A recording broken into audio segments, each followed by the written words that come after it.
اگر ہم اس میں بات کریں گے کہ رمضان میں ہم اپنی گٹ ہیلتھ کو بہتر کیسے بنا سکتے ہیں؟ ایک وقت میں تھوڑا کھانا چاہیے، پیٹ بھر کر نہیں کھانا چاہیے، کھانے کے ساتھ لیکوڈ چیز، تو اگر افطار کرتے ہیں تو تھوڑا سا پانی یا جوس جو بھی ہے وہ لیں، اس کے بعد جو آپ تھوڑا کھائیں، بار بار کھائیں، اور اس کے بیچ میں پانی اور پینے والی چیزوں میں اور کھانے میں وقفہ رکھیں۔ جو شوگر پیشنٹ ہیں ان کو رمضان میں اپنی لائف سٹائل کو کیسے مینیج کریں؟ جو مین خطرہ ہے شوگر کے مریض کو رمضان میں، وہ شوگر کا لو ہو جانا ہے، اور اگر 50 یا اس سے کم ہے اور علامت نہیں ہے تو لازماً روزہ توڑ دینا چاہیے، کیونکہ اس سے برین ڈیمیج ہو سکتا ہے۔ السلام علیکم، امید کرتی ہوں آپ سب لوگ خیریت سے ہوں گے۔ پین ریلیف سیریز کے آج کے ایپیسوڈ میں ہم آپ کو ویلکم کرتے ہیں۔ آج ہم آپ کے لیے آپ لوگوں کے پسندیدہ فیوریٹ ڈاکٹر کو لے کر آئے ہیں۔ آپ نے جتنا انہیں پیار دیا ہے، مجھے بتایا تھا کہ تھوڑا ٹائم گزر گیا، سب لوگ مس ضرور کر رہے ہوں گے کہ ڈاکٹر آفتاب نہیں آئے ہیں، تو ڈاکٹر آفتاب نے اپنے دوبارہ اتنے بزی شیڈول میں سے، رمضان کی روٹین میں سے ہمارے لیے ٹائم نکالے۔ Thank you so much doctor Aftab, آپ ہمارے لیے آئے ہیں۔ تھینک یو کہ آپ نے بلایا، تھینک یو سو مچ، بہت آپ شکریہ۔ کا آنا ہمارے لیے بہت خوشی کا باعث ہے۔ اگر ہم اس میں بات کریں گے کہ رمضان میں ہم اپنی گٹ ہیلتھ کو بہتر کیسے بنا سکتے ہیں، تو پہلے تھوڑا سا ہم جو نا غلطیاں بہت کرتے ہیں کہ جیسے افطاری ہوتی ہے فوراً چپس بھی، سموسے بھی، رول بھی، ایک وقت میں دہی بلے آنے، فروٹ چٹ آنے، پیٹ کے اندر نا جوسر بلینڈر بن جاتا ہے۔ تو تھوڑی دیر بعد کہتے ہیں کہ اب تو نماز ہی نہیں پڑھی جا رہی، تھوڑے سے جھکتے ہیں اور کہتے ہیں کہ اب تو کھانا اوپر کی طرف آ رہا ہے، جلن ہو رہی ہے، میں تو فوراً نماز ہی نہیں پڑھ سکتی یا پڑھ سکتا۔ تو ایسی سچویشن میں آپ بتائیں کہ ہمیں کیا کرنا چاہیے؟ جنرلی جو ہمارے دین میں بھی ہے اور جو ویسے بھی ہم کہتے ہیں کہ ایک وقت میں تھوڑا کھانا چاہیے، پیٹ بھر کر نہیں کھانا چاہیے، کھانے کے ساتھ لیکوڈ چیزیں نہیں لینی چاہیے، اور ویسے خاص طور پر افطاری کے وقت تو یہ کرنا چاہیے کہ روزہ پہلے افطار کر لیں، اس کے بعد نماز ادا کریں، اور پھر جو ڈنر ہے اور یا مین افطاری ہے وہ کریں۔ اس میں اس طرح سب سے بہتر رہتا ہے۔ اس میں افطاری کی چیزیں آپ اس وقت کھا لیں جب افطار کرتے ہیں، اور اس کو ہلکا پھلکا رکھیں۔ اب یہ بھی نہیں کہا جا سکتا کہ آپ تلی ہوئی چیزیں نہ کھائیں، تو آبویسلی اتنا وہ کسٹم ہے، ایک رواج بنا ہوا ہے اور لوگوں نے کھانی بھی ہے، تو بس میں تو یہی کہتا ہوں کہ کم اس کو استعمال کریں ضرور، اور لیکوڈ اور جو مین فوڈ ہے اس کے درمیان وقفہ رکھیں۔ تو اگر افطار کرتے ہیں تو تھوڑا سا پانی یا جوس جو بھی ہے وہ لیں، اس کے بعد جو آپ نے فرائیڈ چیز لینی ہے وہ لے لیں، پھر تھوڑا وقفہ رکھیں، نماز ادا کریں، اور پھر باقی کا ڈنر لیں۔ اس کے علاوہ جو چیزیں ہیں صحت کے لیے اچھی، وہ تو یہی ہو گیا کہ تھوڑا کھائیں، بار بار کھائیں، اور اس کے بیچ میں پانی اور پینے والی چیزوں میں اور کھانے میں وقفہ رکھیں۔ تیز مرچ مسالے کم لیں، اور تلی ہوئی چیزیں بھی کم استعمال کریں۔ اور اگر آپ کو کوئی پرابلم ہے، یعنی کہ معدے میں سوزش ہے یا ریفلکس ہوتا ہے، ہارٹ برن جس کو بولتے ہیں کہ سینے میں جلن ہو جاتی ہے، کھانا منہ میں واپس آتا ہے، تو پھر اس کے ساتھ صرف پرہیز سے کام نہیں چلے گا، ساتھ دوائی بھی لینی پڑے گی۔ تو آج اس کی دوائیاں بہت اچھی ہیں، ان کو کہتے ہیں پروٹون پمپ انہیبیٹرز، جو کہ معدے میں ایسیڈیٹی یا تیزاب کو بننے سے روکتے ہیں، اور پروکائنیٹکس کہ جو معدے میں غذا چلی جاتی ہے اس کو واپس آنے سے روکتے ہیں، اور وہ معدے سے اس کو آگے کی طرف آنتوں کی طرف بھیجتے ہیں۔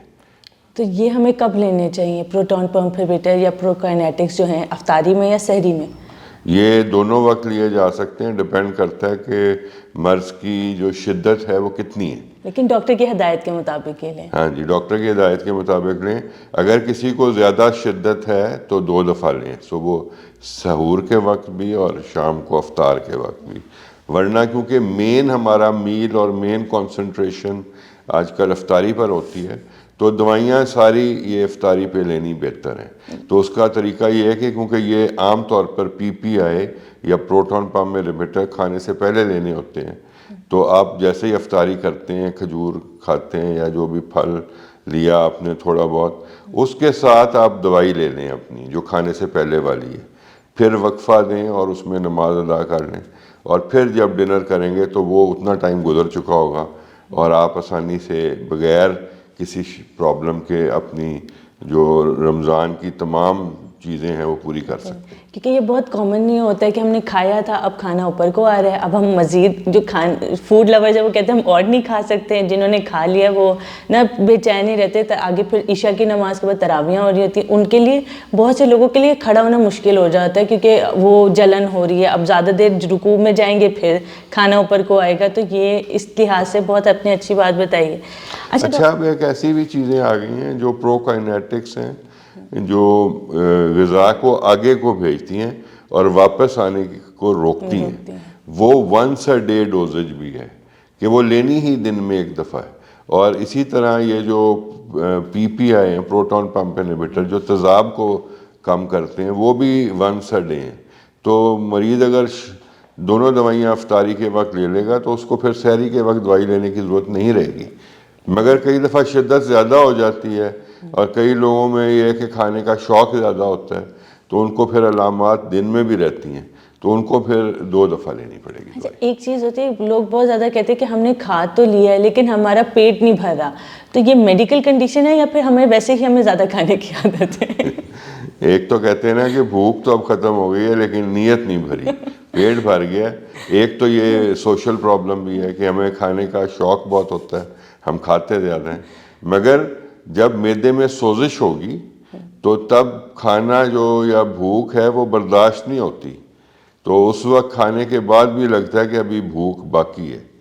یہ اس کو ایسے نہیں لینا چاہیے کہ یہ نیت کا مسئلہ ہے صرف, کئی دفعہ معدے کی سوزش بھی یہ کر سکتی ہے. اور یہ جو تیزابیت ہے یا معدے کی سوزش ہے, اس کی 3 اہم وجوہات ہیں, یہ سب کو ذہن میں رکھنی چاہیے. نمبر 1 وجہ ہے ہیلیکوبیکٹر پائلورائی, یہ جراثیم ہے جو معدے میں رہتا ہے اور سالہ سال رہتا ہے, اور پھر یہ وہاں پہ سوزش پیدا کرتا ہے, تیزاب پیدا کرتا ہے. دوسری وجہ ہے یہ ادویات جو پین کلرز ہیں یا خون پتلا کرنے کی دوائیاں جو ہارٹ کے مریض لیتے ہیں, وہ رمضان میں بہت ایشو پیدا کر رہی ہوتی ہیں. تو یہ جو پین کلرز دوائیاں یا خون پتلا کرنے والی جیسے ایسپرین, لوپرین, یہ دوائیاں ہیں, یہ معدے کو بہت خراب کرتی ہیں.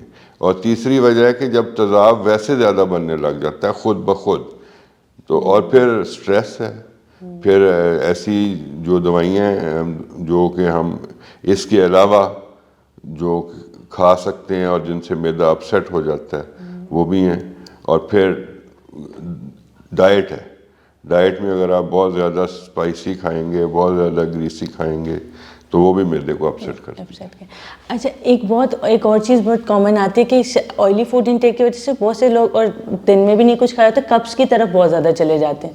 تو یہ کانسٹیپیشن یہ ہماری لائف سٹائل, یہ 30 ڈیز میں جو ہمارا فاسٹنگ ہوتی ہے اس کی وجہ سے انڈیوس ہوتی ہے یا پھر ہمارا پرانا ہی مسئلہ ہوتا ہے جو کہ ایکسٹینڈ ہو کر آ رہا ہوتا ہے؟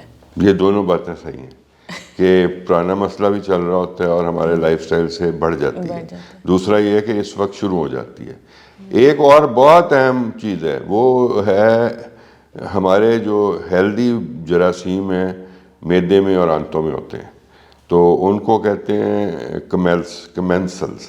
وہ بھی ہماری صحت کے لیے, قبض کے لیے اور گٹ ہیلتھ کے لیے بہت ضروری ہوتے ہیں, اور ان کو بھی صحیح رکھنا ضروری ہے. اور جب ہم زیادہ فیٹی فوڈ کھاتے ہیں یا اسپائسی فوڈ کھاتے ہیں, وہ جراثیم جو ہیں وہ ایسے آ جاتے ہیں جو ان ہیلدی ہوتے ہیں, وہ بھی پرابلم پیش کرتے ہیں. تو ایسی اب دوائیاں آ گئی ہیں جن کو پرو بایوٹک کہتے ہیں, جو کہ مشتمل ہیں ان جراثیموں پر جو ہیلدی ہیں, اور ان کا اثر ہے گٹ ہیلتھ پہ بھی اور ان کا اثر ہے برین ہیلتھ پہ. میں نے ایک پروگرام میں پہلے ہی بتایا تھا کہ ہیلدی گٹ اینڈ ہیلدی برین, وہ پرو بایوٹکس ہیں ایسی جو اویلیبل ہیں, جو آپ لے سکتے ہیں. تو نہ صرف یہ کہ یہ پہلے سے چلا آ رہا ہوتا ہے مسئلہ, اس وقت بھی شروع ہو سکتا ہے, اس وقت ورس بھی ہو سکتا ہے. تو قبض کے مریض میں تو میں سب سے پہلے کہتا ہوں کہ ڈاکٹر کو مریض سے پوچھنا چاہیے کہ قبض سے مراد کیا ہے, کیونکہ اکثر لوگ قبض سے مراد یہ لیتے ہیں کہ پیٹ بھرا رہتا ہے اور جو موشن ہے یا پخانہ ہے وہ کھل کر نہیں آتا. ان کو پوری تسلی نہیں ہوتی, حالانکہ دن میں 1 یا 2 دفعہ وہ ٹوائلٹ جا رہے ہوتے ہیں اور آب ہی نرم رہا ہوتا ہے. میڈیکل کی اصطلاح میں یہ قبض نہیں ہے. میڈیکل کی اصطلاح میں قبض ہے جب پخانہ 1 ہفتے میں 3 مرتبہ سے کم آئے, 3 مرتبہ سے کم ان 1 ویک.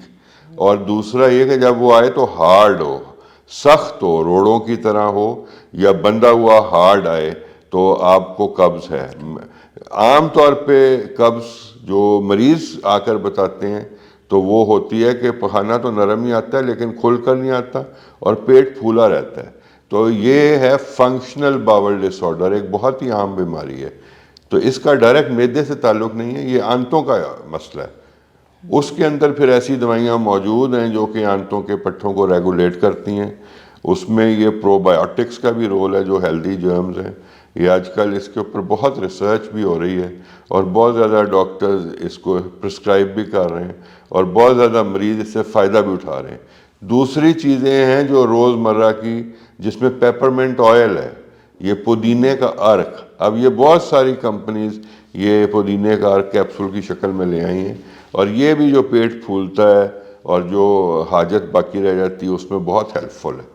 تو یہ 2-3 چیزیں ہیں جو کہ آپ کو اپنے معالج سے ضرور ڈسکس کر لینی چاہیے. اور آج کل تو آن لائن کنسلٹیشن بھی ہو جاتی ہے, آپ فون پر بات کر سکتے ہیں. تو ویسے بھی ڈاکٹرز کے پاس ٹائم تھوڑا سا پیریڈ کم ہی ہوتا ہے آج کل. تو صحت کا ضرور دھیان رکھیں اور یہ آپ کی اپنی ذمہ داری ہے کہ غذا بھی اچھی لیں اور صاف ستھری غذا لیں. یہ بھی ایک بڑی چیز ہے آج کل. اچھا ڈاکٹر آفتاب, اگر ہمارے پاس جو پیشنٹ ابھی ہمارے دیکھ رہے ہیں ناظرین, اگر آپ نے کہا کہ پروٹون پمپ انہیبیٹرز بہت اچھے آ گئے ہیں جو کہ گٹ ہیلتھ کو امپروو کرتے ہیں, تو کوئی ایسا ہے جو کہ بغیر ڈاکٹر کی کنسلٹیشن کے بھی آپ لینا سٹارٹ کر سکتے ہیں یا پھر آپ کو ڈاکٹر سے پوچھ کر ہی لینا چاہیے؟ ایسے ہیں مگر وہ ان کی ڈوز پھر کم ہے. تو آپ اور یہ چیزیں ایسی ہیں کہ جن کو ہر ایک کو خود بخود نہیں شروع کر دینا چاہیے. اس کے میں بالکل فیور میں نہیں ہوں, کیونکہ کئی دفعہ معدہ اور آنت کی علامات ہوتی ہیں کہ یہ بتاتی ہیں کہ معدے میں یا آنتوں میں خدا نخواستہ السر ہے یا معدے میں یا آنتوں میں خدا نخواستہ کینسر ہے, اور جو بھی آپ دوائی لیں گے اس سے وقتی طور پر فائدہ ہو سکتا ہے. تو پھر انسان سمجھتا ہے کہ کوئی سیریس پرابلم نہیں ہے اور وہ سیریس پرابلم کی تشخیص میں دیر ہو جاتی ہے, پھر وہ مرض جو ہے لا علاج حد تک پھیل جاتا ہے. تو ڈاکٹر سے ضرور مشورہ کر لینا چاہیے اور پھر یہ دوائیاں لینی چاہیے. کیونکہ پیٹ کا مسئلہ بہت لیکن اینٹی ایسڈ ہیں یہ جو شربت ہوتے ہیں وائٹ رنگ کے جس میں تیزابیت کے لیے, یہ بہت اچھے ہیں. آپ وقتی طور پر لے سکتے ہیں, مختلف ملتے ہیں جو کہ پیٹ کو ریلیف بھی دیتے ہیں, جو پھلاؤ ہے پھولتا ہے معدہ اس کو بھی ریلیف دیتے ہیں, اور جو تیزابیت ہے جلن ہے اس کو بھی کم کرتے ہیں. تو اب پھر 3 چیزیں ہو گئیں جو معدے سے ریلیٹڈ ہیں. نمبر 1 ایسڈ لوور کرنے کی دوائیاں, P P I's proton pump inhibitor. آج کل ایک نئی کیٹیگری آئی ہے potassium channel blocker, P C B's, وہ ان سے بھی بہتر ہیں. ابھی ایف ڈی اے نے بھی ان کو اپروو کر دیا, جاپان نے یہ بنائے تھے اور یہ بہت ہی اچھی ادویات ہیں. پی سی بیز وونوپریزن کے نام سے ہیں, یہ مختلف کمپنیز دے کر آئی ہیں اور یہ بہت ہی اچھی چیز ہے. دوسری ہو گئی جو دوائیاں پروکائنیٹکس, تیسری یہ اینٹی ایسڈ, اور چوتھی جو ہیلپ فل ہو سکتی ہے وہ ہیں پرو بایوٹکس. یہ 4 دوائیاں جو کہ, لیکن آپ کو یہی ہے کہ پیٹ کے مسئلے کو لائٹ نہ لیں, اس کو ڈاکٹر کی ہدایت کے مطابق ہی لیں. ہم لوگ بیسیکلی خود ہی ڈاکٹر بنے ہوتے ہیں, اور اچھا مجھے فرسٹ ٹائم یہ ہوا تھا اب تو یہ کھا لیتے, اب یہ کھا لیتے. تو یہ بھی ایک رائج ہے طریقہ علاج کا, مگر شروع میں ایسا نہیں کرنا چاہیے. ایک دفعہ آپ کی تشخیص ہو جائے, آپ ڈاکٹر کے پاس گئے ہیں, کئی بیماریاں کئی امراض معدے اور آنتوں کے ایسے ہیں جو بار بار ہوتے رہتے ہیں. ذرا سٹریس آیا معدہ پکڑا گیا, ذرا سی ٹینشن آئی آنتوں میں مسئلہ ہو گیا, تھوڑا کھانا اوپر نیچے ہوا تو اس میں ڈاکٹرز بھی مریض کو کہہ دیتے ہیں. آج کل ہے امپاور کرنے کی بات کہ آپ نے اپنے پیشنٹ کو امپاور کرنا ہے کہ اگر آپ کے ساتھ ایسا ہو جائے, اور لوگ آج کل ٹریول بہت کر رہے ہوتے ہیں, تو آپ یہ دوائیاں ساتھ رکھیں اور یہ آپ شروع کر دیں. میرے کئی مریض آج کل تو بہت زیادہ نا کہ آ رہے ہیں کہ ہم نے عمرے پہ جانا ہے, عمرے کی سعادت ان کو ملی ہے, تو وہ کہتے ہیں ہمیں بتا دیں کہ ہم کون سی دوائیاں کھائیں. تو اگر کوئی پرابلم ہو تو میں ان کو وہ لکھ کر دے دیتا ہوں. تو آن ڈیمانڈ دوائی لینے میں کوئی حرج نہیں ہے, لیکن اگر یہ پرابلم پرسسٹ کرے یا پہلی دفعہ ہو کہ بھئی کوئی کہتا ہے کہ مجھے آپ نے فلانے کو یہ دوائی بتائی تھی تو اس نے مجھے بتائی تھی تو اس لیے میں نے بھی کھا لی, تو وہ اتنا اچھا نہیں ہے طریقہ. اس میں ضروری ہے کہ آپ اپنے ڈاکٹر سے رابطہ کر لیں. فوری طور پہ تو آپ آرام کے لیے دوائی لے لیں, مگر جلدی ہی پھر رابطہ بھی کر لیں. پھر یہ کہ آپ کو پتہ ہو, آپ کی بات کتنی اچھی ہے کہ اگر آپ کو پتہ ہے کہ ایک مسئلہ ہے کہ آپ ایک ہی اسی مسئلے کے لیے بار بار جا رہے ہیں, تو آپ اس کو دوائی, آپ ڈاکٹر نے آپ کو جو لکھی ہوئی ہے وہ آپ میڈیسن ریپیٹ پہ لے سکتے ہیں. ادروائز خود سے اپنے ڈاکٹر نہ بنے, خود سے نہ بنے, اور کسی اور گھر والے کے مشورے سے یا دوست کے مشورے سے بھی مطلب دوائی لے لیں, مگر پھر جلدی ہی اپنے معالج سے رابطہ ضرور کریں. Thank you doctor Aftab. Last question میں پوچھوں گی, جو اب ہمارے جو ناظرین دیکھ رہے ہیں وہ اپنی اس رمضان کو اچھے گٹ کے ساتھ کیسے گزار سکتے ہیں, آپ کی کیا ٹپس ہوں گی ان کے لیے؟ سب سے بڑی ٹپ تو یہ ہے کہ رمضان کی جو اسپرٹ ہے, جو اس کا اصل ہے, اس کو دیکھنا چاہیے. رمضان ہے اللہ کو یاد کرنے کے لیے, اللہ اور عبادت کے لیے, اور اپنے آپ کو اندر سے بھی کلینز کرنے کے لیے. اور یہ جو چیزیں ہیں کہ افطاریاں اور سحریاں باہر ہو رہی ہیں, یہ بھی ایک حصہ ہے ہمارے سماج کا اور کلچر کا, اور اس کو میں تو بہت اچھا سمجھتا ہوں. لیکن کئی لوگوں کے اندر یہ فوکس بن جاتا ہے, خاص طور پہ ینگ لوگ جو ہیں وہ کوشش کرتے ہیں کہ روز سحری یا افطاری باہر ہو جائے. تو اس کو فوکس نہیں بنانا چاہیے, اور کئی دن افطاری باہر کریں, کئی دن گھر پر کریں, اور کوشش کریں کہ سادہ زندگی جو ہے سادگی کو اپنائیں. تو یہ بہت ضروری ہے. مگر اصل جو ایسنس ہے وہ رمضان میں ہے اللہ تعالیٰ کی یاد اور اللہ کا شکر ادا کرنا, اور اس کا تشکر اور اس کا گریٹیچیوڈ کہ ہمیں اللہ نے اتنی نعمتوں سے نوازا ہے, ان کے اوپر ہمیں ایک دوسرے کا بھی شکر ادا کرنا اور اللہ کا بھی شکر ادا کرنا اور عبادت کرنا. یہ کہ جب آپ نے افطاری کرنی ہے یا باہر سے افطاری منگوانی ہے تو اس میں 3 چیزوں کا بہت خیال رکھنا ہے. وہ جب باہر کی غذا کے اوپر آپ نے بات کرنی ہے خاص طور پر, یا پانی, کہ کوک اٹ, بوائل اٹ, پیل اٹ اور فرگیٹ اٹ. اس کا مطلب یہ ہے سادہ زبان میں کہ جب باہر سے کھانا کھائیں یا باہر سے افطاری کریں تو کوکڈ چیزیں کھائیں, پکوڑے اور سموسے کھائیں, مگر اس کے ساتھ جو چٹنیاں آتی ہیں وہ نہ کھائیں. کڑھائی کھائیں مگر اس کے ساتھ جو رائتا سلاد ہے وہ نہ کھائیں. تو کوکڈ فوڈ باہر کا بالکل ٹھیک ہے. ابھی میں باہر بیٹھا تھا آپ کے یہاں آفس میں, تو ایک آپ کے ڈیجیٹل مارکیٹنگ کے جو ہیڈ ہیں وہ بتانے لگے کہ انہوں نے جوس پیا اور ان کے بعد ان کو فوڈ پوائزننگ ہو گئی. تو یہ جوس بہت خطرناک ہیں. اگر آپ نے جوس بنانا ہی ہے تو گھر میں بنائیں, اور یہ بہت خیال رکھیں کہ باہر سے جو چیزیں ہیں وہ یا تو کوکڈ ہوں یا پیل اٹ, کہ آپ نے خود چھیلی ہوں, جیسے کیلا ہے, کینو ہے, ایسے پھل آپ کھائیں جو آپ کو خود چھیلتے ہیں. یا بوائل اٹ, یا پانی بھی پینا ہے تو وہ بوائلڈ ہوئی. آج کل بوائل کا نہیں ہے رواج, بوٹلڈ ہے, یعنی کہ نیسلے کی پانی کی بوتل ہے, یا ایکوا فینا ہے, یا ڈسانی ہے, یہ اچھی کمپنیز کا پانی پئیں. تو یہ بہت ضروری ہے کہ آپ جب افطاری کرنے باہر جاتے ہیں تو یہ رائتے, سلاد, اس طرح کی چیزیں ان کو اوائڈ کرنا چاہیے. اس سے بہت زیادہ فوڈ پوائزننگ کا خطرہ ہوتا ہے. اور گھر میں پانی کا بہت دھیان رکھیں. اگر تو بوٹل واٹر نہیں افورڈ ہوتا تو پھر جو بھی پانی ہے اس کو بوائل کر کے پئیں. بہت سارے لوگ کہتے ہیں کہ ہمارا جو بور ہے وہ بہت ڈیپ ہے, اس میں جراثیم نہیں ہوں گے. ایسا نہیں ہے.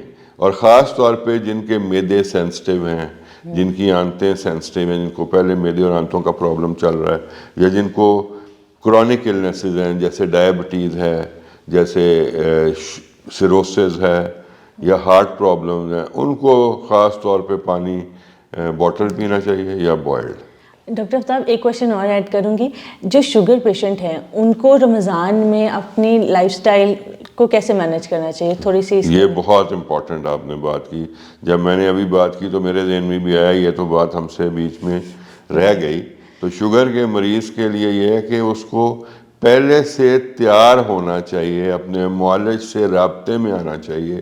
جو مین خطرہ ہے شوگر کے مریض کو رمضان میں, وہ شوگر کا لو ہو جانا ہے, کیونکہ لو شوگر جو ہے وہ بہت خطرناک ہوتی ہے, اور وہ چند منٹوں میں یا نصف گھنٹے میں انسان کو ایسے کر سکتی ہے کہ وہ دوبارہ کبھی ٹھیک ہی نہ ہو. اس کے دماغ کو جو ہے irreparable ڈیمیج کر سکتی ہے. تو لو نہیں ہونی چاہیے شوگر. تو جو نارملی جو کہتے ہیں کہ جو صبح والی دوائیاں ہیں وہ افطار کے ٹائم لینی چاہیے, جو ایوننگ والی دوائیاں ہیں وہ کم کر کے سحر کے ٹائم لینی چاہیے.